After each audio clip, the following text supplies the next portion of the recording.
Shavua Tov, Bezrat Hashem, Chodesh Tov et Samer, l'école Am Israël. Nous sommes aujourd'hui le 18 février, dimanche, et le tête du mois de Hadar Aleph.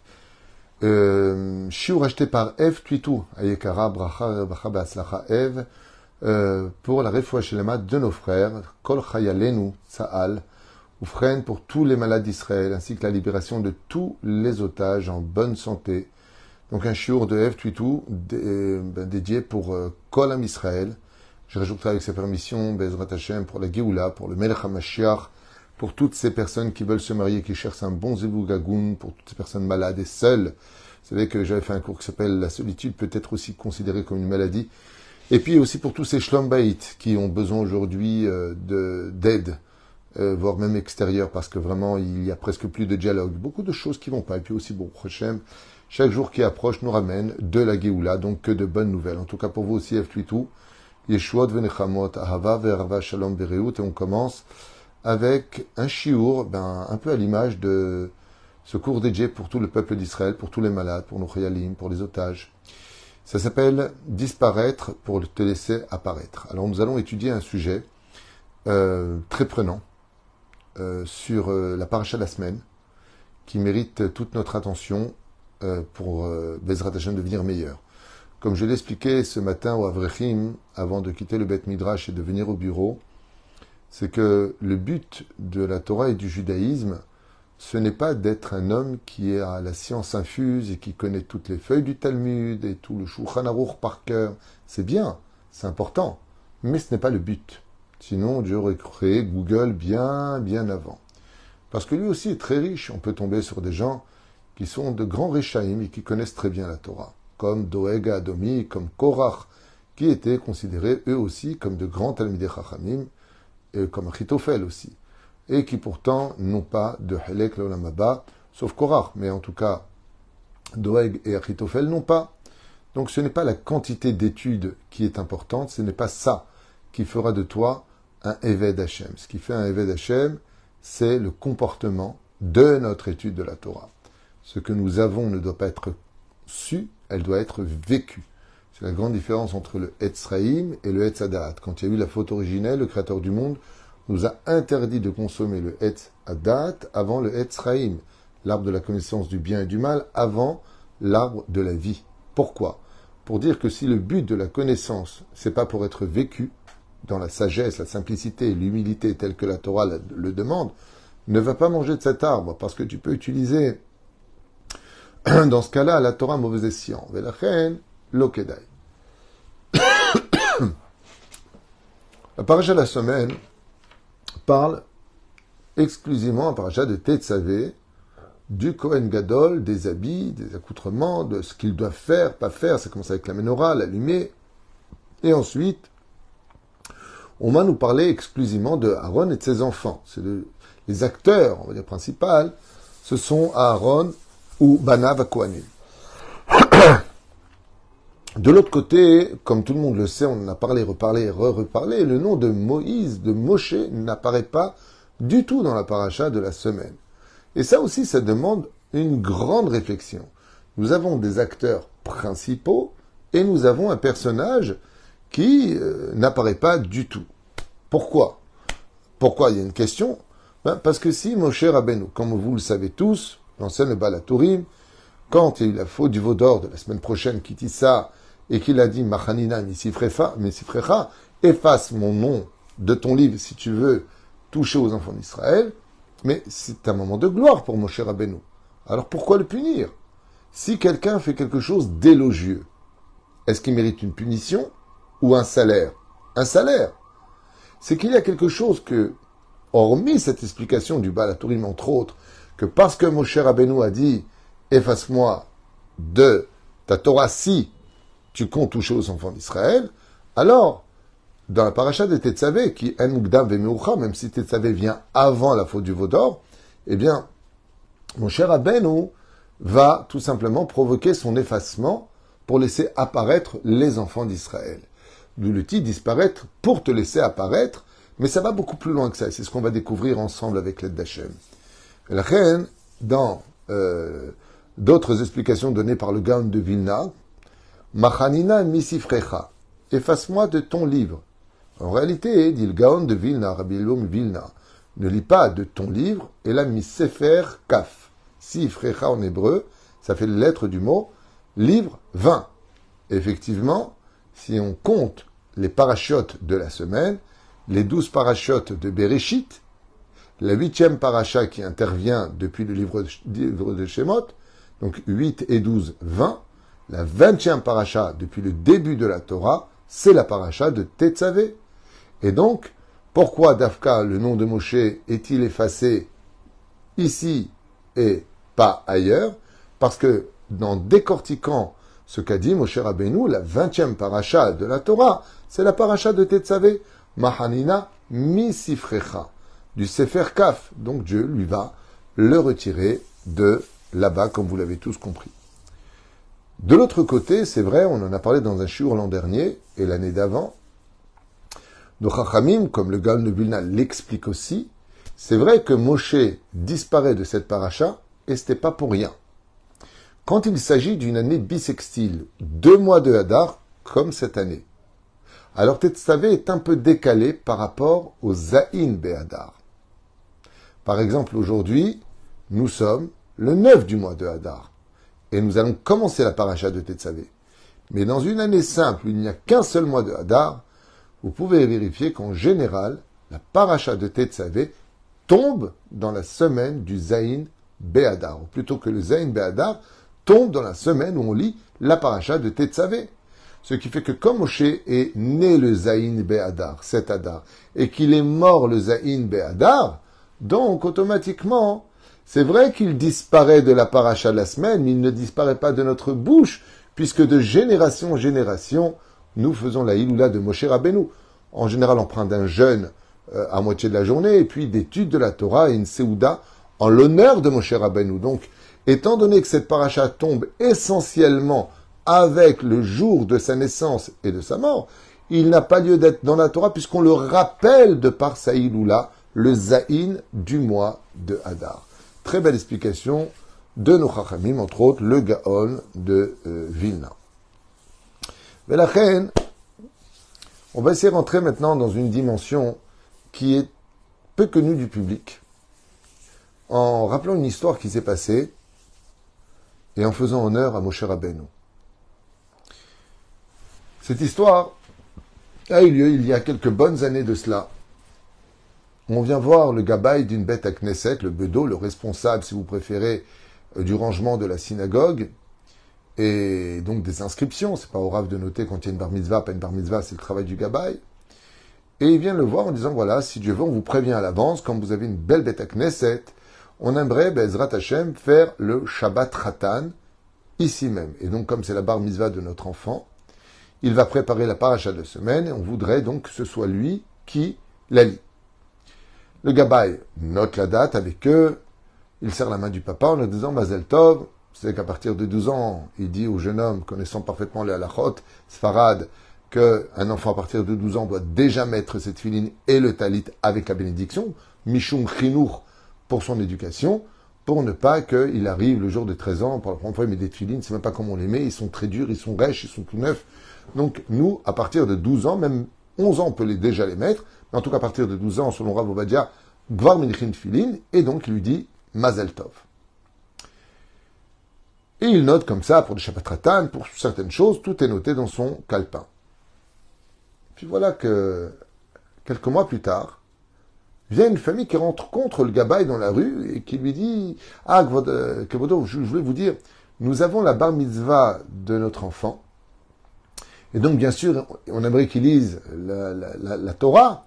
Et donc, on vous paiera, bien sûr, la synagogue pour que notre enfant puisse faire sa bar mitzvah ici. » Le gabaï dit, il n'y a pas de problème, donnez-moi la date. Il lui donne la date. Et il dit, bon, quand je rentrerai à mon bureau, je sortirai mon calepin, mon agenda, et je noterai leur bar mitzvot, en baya. Seulement, voilà. Qu'on a à faire les courses, et puis les téléphones, et patati et patata, le gabaï oublie complètement de noter la date de ce Shabbat où viendra le bar mitzvah numéro 2 de la deuxième famille, faire dans cette synagogue cette bar mitzvah.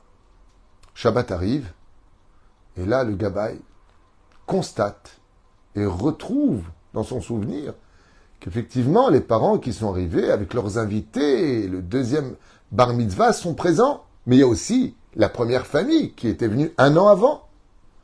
Et là, le Gabbai, il ne sait pas quoi faire et on ne comprend plus rien, puisqu'il y a deux familles, il y a deux bar mitzvot.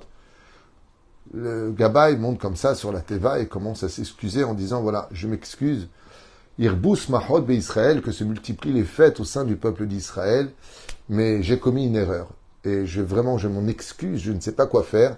Le Rav va arriver, on va lui poser la question, mais Hilam ikvotrem, j'ai oublié de noter qu'il y avait une deuxième bar mitzvah dans mon agenda, et donc j'avais pas de tête que c'était Dafka ce Shabbat-là. Nous avons deux bar mitzvot. Le public, les fidèles, Mazel Tov, Akol Me'et Hashem. Si on est Mahamine, on ne se fâche pas pour ce genre de choses. On ne se fait pas, oui, je comprends pas, j'avais loué, vous n'êtes... Non, les parents sont des gens qui ont un peu de Torah dans les veines, et ils disent, bon, Gamzol et Tova, et surtout que le Gabbai s'excuse, reconnaît son erreur, il dit que c'est lui. Le Rav arrive, et il dit, Tov, Yirbu Bismachot, Bezrat Hashem, que se multiplient les jours en Israël, c'est des bonnes nouvelles, de bar mitzvot, c'est mieux qu'un, pourquoi pas. Ce qu'on va faire, c'est pas compliqué, tout le monde l'aurait trouvé. Le Rav dit, la paracha, on va la couper en deux. Le premier bar mitzvah va commencer à lire la paracha, et à partir de la 4e montée, les 3 autres montées vont être lues par le deuxième bar mitzvah. Les parents sont très contents des deux côtés, ils comprennent l'ambiance, ils se souhaitent Mazel Tov, et tout se passe bien. La prière commence. Les deux garçons, attends, il y en a un qui fait le schéma, l'autre il fait quelque chose, ils montrent Hazan, ils essaient de s'arranger. Et puis voilà que vient la lecture du Sefer Torah. Donc il y en a un qui prend le Sefer Torah pour l'emmener. Ils avaient convenu que le deuxième le ramène. Ils partagent les rôles de façon convenante. Et vient la lecture. Alors le premier bar mitzvah qui avait commandé la synagogue depuis déjà 1 an, de par ses parents, commence à lire la paracha. Et le problème, c'est que c'est pas qu'il a mal préparé, c'est qu'il a du mal à prononcer bien les lettres, il est un peu hésitant, et il commet beaucoup d'erreurs. Et au début, le Gabbai, il est un peu gêné, et puis après, il y a le Chazan qui est présent, qui lui fait des signes, qui lui dit non, tu as fait une erreur, reviens dans le verset. Et ils arrivent enfin à la fin de la 4e montée, et ils recherchent le deuxième bar mitzvah, et d'un coup, ils se rendent compte qu'il n'est plus à la synagogue. Ils ont beau le chercher en haut, ils le cherchent en bas, peut-être qu'il a préparé le kiddush. Où est-ce qu'est le deuxième bar mitzvah, qui paraissait si sage et si humble, et il n'y a pas de bar mitzvah. Les parents sont choqués, les frères, les sœurs, les invités. Le deuxième bar mitzvah n'est pas là. Donc, la mère connaissant son fils, il dit, ben écoutez, je ne sais pas quoi dire. Le Rav dit, que le bar mitzvah finisse. Et il va finir les 3 autres montées. Donc, il va lire toute la paracha en fin de compte, un peu en agaçant tout le monde. Parce que il a du mal à bien prononcer, il a du mal à lire, et puis le tzibour le reprend à un moment, le fidèle, il dit non, c'est pas marqué comme ça, non, prononce bien, reviens, ça se passe comme ça se passe. Mais il finit par faire toute cette paracha, et à la fin, tout le monde lui dit Mazal Tov, Kol HaKavod, ça a été très dur pour toi, mais justement ton salaire est encore plus grand, puisque je vois que tu as fait beaucoup d'efforts. Tout le monde lui dit Mazal Tov, et il est la star. Il est la star de ce moment où il a quand même fini toute la paracha. Les parents sont tellement fiers de lui, malgré ses difficultés, ses manques. Et voilà, quoi. Il n'était pas parfaitement préparé à la bar mitzvah, mais il a quand même tout lu avec beaucoup de courage. Et puis voilà que ils viennent pour entrer le Sefer Torah et ils cherchent toujours le bar mitzvah. Et les parents commencent à s'inquiéter. Et c'est le premier bar mitzvah, donc, qui ramène le Sefer Torah. Et voilà qu'au moment où le Chazan commence Moussaf, apparaît le deuxième bar mitzvah, qui vient tout bien, magnifique, truc de fou. Et tout le monde le regarde, maintenant, ils sont dans Moussaf, ils ne peuvent pas parler. Mais tout le monde le regarde, t'étais où? Mais tu étais où? C'est ton Shabbat Ratan, tu étais où? Et le bar mitzvah avec une grande humilité, calme tout le monde avec son regard, ce jeune de 13 ans, tellement posé, tellement gentil dans son regard, et fait à Kol Beseder, j'ai dû m'absenter. Moussaf finit la Chazara, Keterite, Noulecha, une super ambiance, et là on demande, après allez-nous le Shabéach, de comprendre où était le bar mitzvah. Et l'enfant a refusé de répondre. Il a dit, j'étais occupé. Et tout le monde disait, alors t'étais où? On a voulu t'entendre, c'est dommage, tu es parti, mais t'étais où? T'étais où? Et l'enfant ne dit rien. Il refuse de dire où il était. Il refuse de dire où il allait. Il refuse de raconter ce qui s'est passé. Mais sa mère est venue le voir. Il lui a dit, mon fils, tu fais jamais rien sans rien. Tu as une grande hirat shamaïm en toi.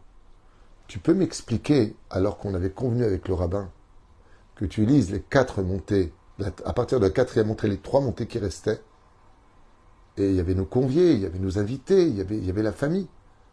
Où es-tu allé? On s'est inquiété. Il lui a dit, maman, je suis parti prier dans une autre synagogue à côté pour la lecture de la Torah, et je me suis assis parmi le tzibour, et j'ai écouté le chazan lire la Torah. Je n'ai pas raté la lecture de la Torah. Sa mère, encore plus choquée, lui a dit, mais mon fils, pourquoi t'as fait ça? Tu devais monter et lire toi les 3 autres montées qui restaient. Surtout que tu connais tellement bien, ta voix est parfaite. Tu nous fais pleurer quand tu lis. Tu lis parfaitement l'hébreu.